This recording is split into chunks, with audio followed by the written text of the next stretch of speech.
Ndị ntorobịa karịrị puku abụọ adịgo njikere iritere na mmụọ akpọrọ Code Anambra program bụ mmụọ digital nke Solution Innovation District nke gọọmenti Anambra steeti. Ya bụ mmụọ bụ nke amalitere site na mmemme mmalite bụ nke gosikwara ọkpa dịka ọzọ azọpụrụ site n'aka gọọmenti Anambra steeti iji wee zute ọchịchọ nke usoro tech space na-aga n'ihu ugbu a. Onye ntakọ ABS bụ Blessing Dennis kọrọ anyị akụkọ a n'uju.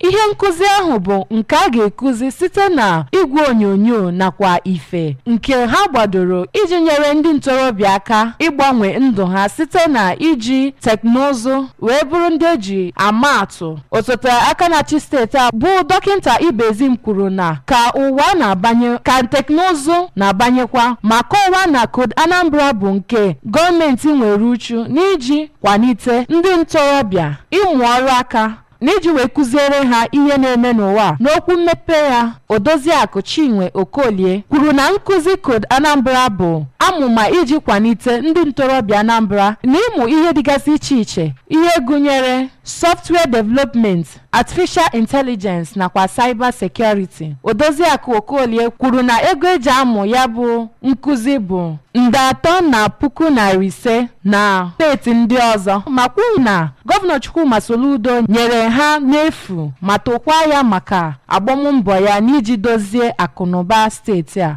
Onye ọzọ kwuru okwu bụ onye isi ụlọọrụ ACTDA bụ Maazị Osi Onuko kenere Gọvanọ Chukwuma Soludo maka ọrụ mmepe ya nyegara teknụzụ.